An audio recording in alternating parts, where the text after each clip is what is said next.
Hey everybody, welcome back to Film Don't Lie University. He's Brett Kollmann. He's really good at watching NFL game film. I'm Chris Harris.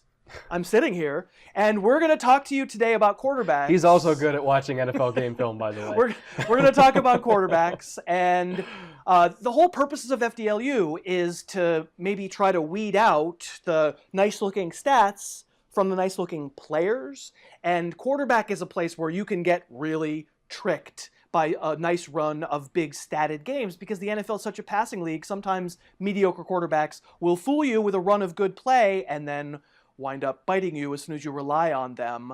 By the way, I think you might be watching this on Brett's channel, The Film Room, and if you are, come on over to Harris Football and subscribe to my channel. And if this room you're in right now is my Harris Football channel, go over to The Film Room, because Brett is awesome and his videos are incredible. Brett, I want to get into this stuff real quick, but the larger point is quarterback is a place where you can get fooled by numbers, right? Yeah, absolutely. I mean, it's probably the most inflated position in terms of numbers in the whole sport, because it's easy. If he throws a dump off screen that goes for 70 yards, he's getting 70 yards of production when he didn't do that much. Yeah. So it's very easy to have inflated quarterback numbers. 2 words, Blake Bortles. Remember that year from a couple seasons ago where he wasn't playing all that well. He just kind of kept digging himself holes, and then in the end, the gravy train ran out. So today's we're going to have a lot of quarterback topics here over the course of the next several shows. But today's topic is an important one. It's the quarterback's ability to read a play pre-snap, make an adjustment or not make an adjustment, and kind of continue a drive, make a score, make a play.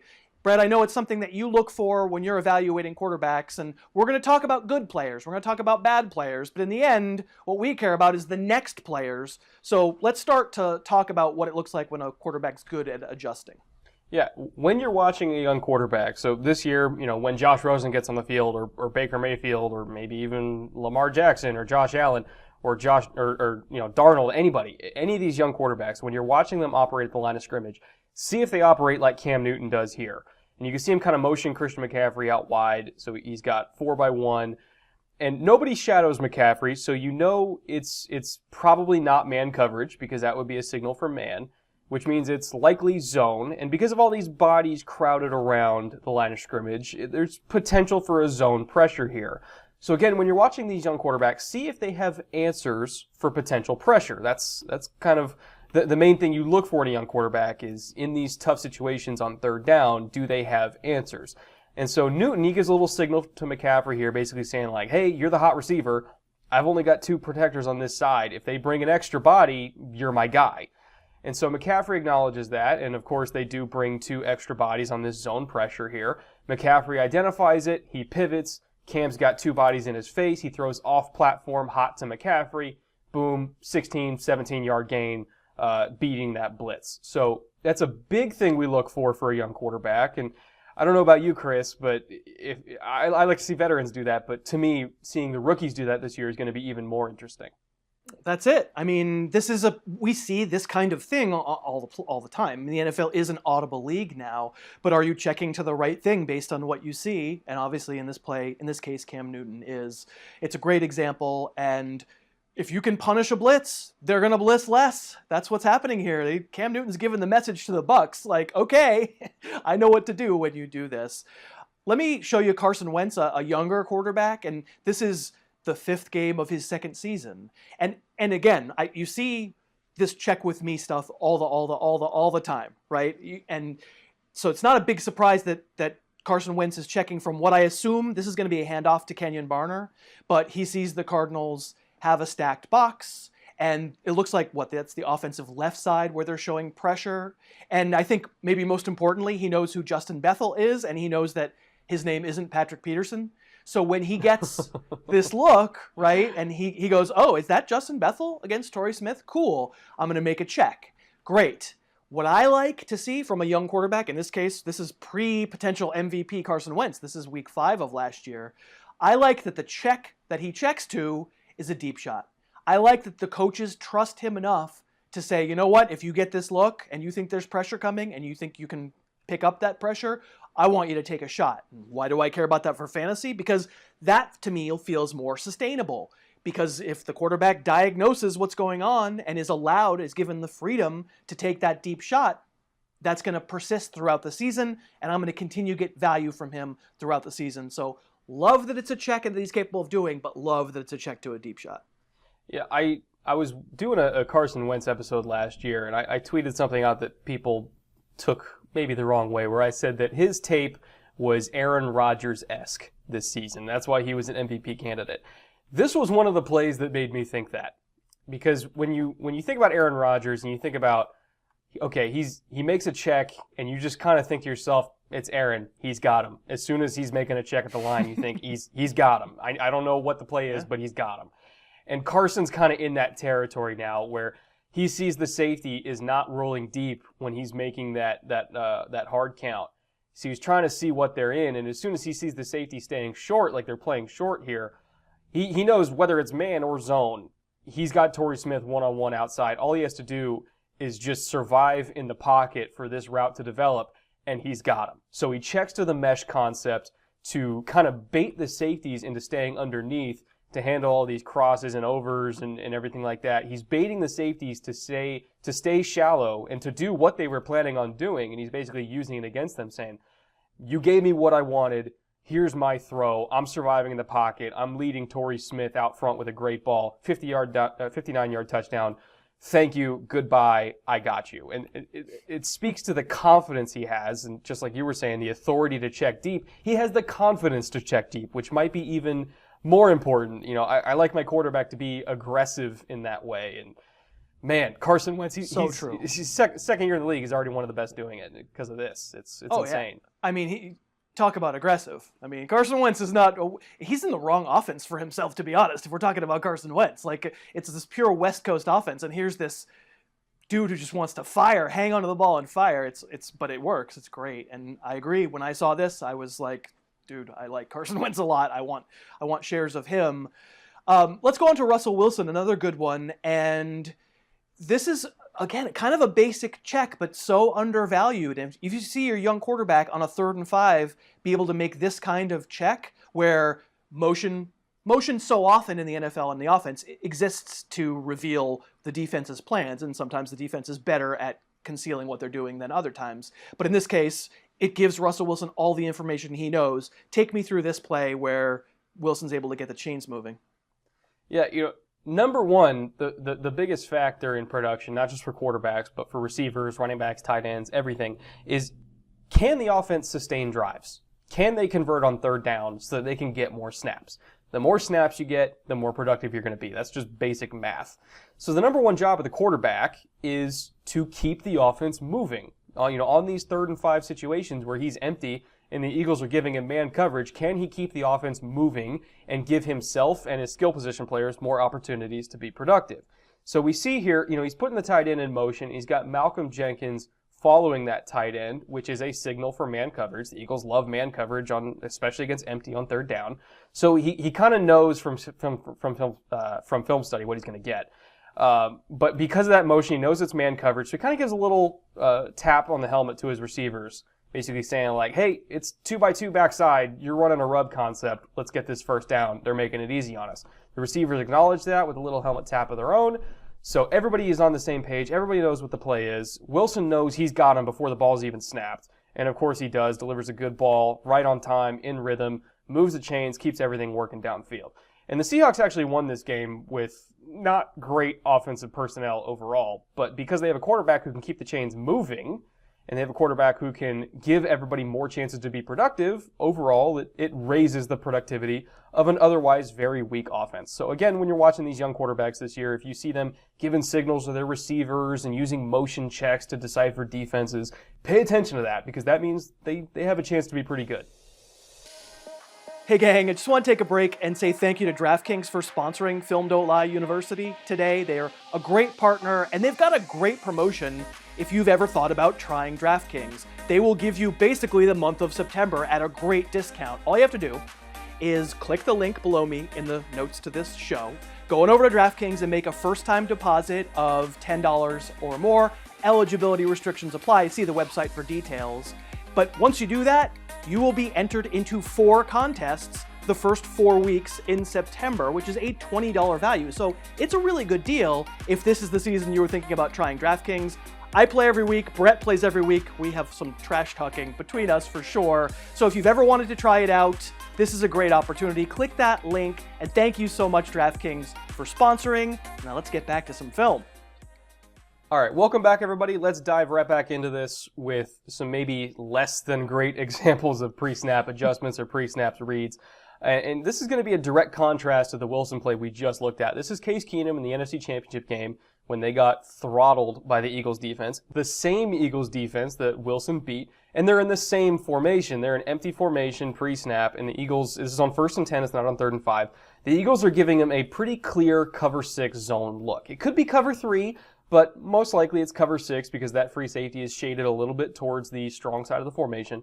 So he's got a smash on the front side and dagger on the back side, smash concepts and dagger concepts, which just, it's not something you want to run against cover 6. You might be able to get away with it on cover 3, but you need a really strong, accurate throw, but it's really not something you want to test on cover 6. On cover 6, the best places to attack are either in that backside seam with like a nod post or seam route or something kind of like that, maybe something coming from the other side, or if you want to attack the short, shallow zone over the middle because there's only 4 underneath zone defenders, that's something you can hit too, but this concept is not something you want to dial up against cover 6. So why he doesn't check out of it, I have no idea. He kind of pulls the exact opposite of Wilson, where he's got a bad play on here. He's got a really bad play, and he doesn't get his offense out of it. That's a big part of being a franchise quarterback in the league, a productive quarterback in the league, is knowing when to get out of a bad play. And he does not do that. So post-snap, nothing's open because, of course, nothing's going to be open. There's no prayer that this play would work against this coverage. And so he gets flushed from pressure because, again, the defensive line knows, hey, it's not a run play. We'll just tee off on this dude. He gets flushed from pressure, nothing's open quickly, and it's an incompletion. So it's a good example of something never, ever, ever having a chance to work and the quarterback not doing enough to help out his team and get them out of it. I don't know what you saw in this play, but that's what I was thinking when I saw it. Right, so what I would take away sort of from the top level is that a lot of times people who want to defend a quarterback will say, what's he supposed to do? Nobody's open. What's he supposed to do? Where is he supposed to go? Nobody got open. It must be a failing of the receiving core. Well, I'm going to go ahead and say with the Vikings, it's probably not a failure of the receiving core. It's a pretty good receiving core. And even if it weren't, sometimes, as you say, the quarterback in his head knows what play he's got. And if the routes that he's been telling his receivers to run for this play aren't going to work against what he's presented with, it's going to wind up being a problem. And, of course, in the end, this game winds up snowballing. Let me take you to Andy Dalton. And so much of what the Bengals do is check with me. They don't have the incredible, prodigious athletic talent at quarterback to just kind of do what they do, and it doesn't matter what the defense does, we're going to get it done. No, in fact, much of what Dalton does is pre-snap reading, and to be honest, he's pretty good at it. So I'm not even going to say, hey, this play I'm going to show you here with A.J. Green in the slot is some indication that Andy Dalton's bad at pre-snap reads, but I think for when you're watching other quarterbacks, you can sort of come to conclusions if they miss things like this. And for me, this is a quarterback really wanting to force the ball to his best receiver and not having him run the best route for what he sees. I don't know that the Steeler defense could telegraph that they're double teaming A.J. Green any more than they're doing here. They've got 2 guys standing kind of right in front of him, and one of them's really both of them have that inside technique. So once again, as I just said with the Keenum play, in his mind, Andy Dalton knows I've got an in-breaking route here for A.J. Green. At the very least, with guys playing on A.J. Green's inside shoulder, he should be saying, well, let's adjust and why don't you run an out-breaking route instead? And so this actually turns into also a bad post-snap read for sure, because once he realizes the safety doesn't move, once he realizes it is just a simple double team, he can't throw the ball to that route. It winds up being a disaster. But he really should have, in the end, he should have kind of believed what the defense was telling him and adjusted A.J. Green's route. Yeah, I mean, if A.J. Green ran a post corner here, that's probably a touchdown. Right. It's simple as that. Like, he kind of got greedy a little bit, seeing the linebacker was there over the top of him. But he didn't realize, like, no, the Steelers are not going to put a linebacker on A.J. Green in the red zone. Like, of course he's going to be double teamed. So, if anything, he should have used that against them, used A.J. Green to kind of ride inside and then snap it off outside, and then just kind of put the ball high and away above the pylon where he can go do A.J. Green things. And he kind of got greedy, got his hands in the cookie jar, and he paid for it with an incompletion that maybe should have been an interception. So it's a bad pre-snap read leading to a bad post-snap read, which is it's kind of a theme when you're watching these quarterbacks that maybe are inconsistent production-wise. And a similar thing with Deshaun Kaiser, who he was consistent production-wise, but it was consistently bad. And the thing that I'm looking at on this play, the key here is look at the safety capping over the top of David Njoku. It kind of looks like a too high coverage. I can understand why he thought it was too high, but it really wasn't too high. And he needs to identify that cap on Njoku, because if the safety is showing the cap on Njoku, meaning basically declaring like, hey, I'm taking this guy in man coverage, that means that at least one of these linebackers is not covering Njoku, and at least one of them is blitzing him. So he needs to understand that. He needs to understand, like, I'm going to have guys in my face, but also I've got a big 6'4" tight end that runs a 4.6 40 and can jump like 38 inches in the air. I've got a really big body with a whole bunch of green grass in front of him that this little itty-bitty safety is going to have to match up with in the open field. That's my answer. And this is 4th and 10, but even if they blitz, like, that is the answer that guys like Russell Wilson and Aaron Rodgers will find. They'll see that safety cap. They'll throw a little pop route. They'll get him open quickly. He'll split the safeties, and he'll get a touchdown out of it. And Kaiser, he didn't do that, and he took a sack. So it's the difference between a young quarterback who maybe doesn't know what he's doing yet and a veteran quarterback that does. Yeah, I mean, does he ever even look at him? I mean, he's focused so much on those guys on the left who have three defenders on him. So again, I think you could say it's a bad post-snap read. He never winds up throwing the ball, but yeah, it's just in the end you're sort of looking at the wrong place, kid. I'm 100% with you. The last one we wanted to show for the purposes of a bad pre-snap read is Kirk Cousins in his old duds.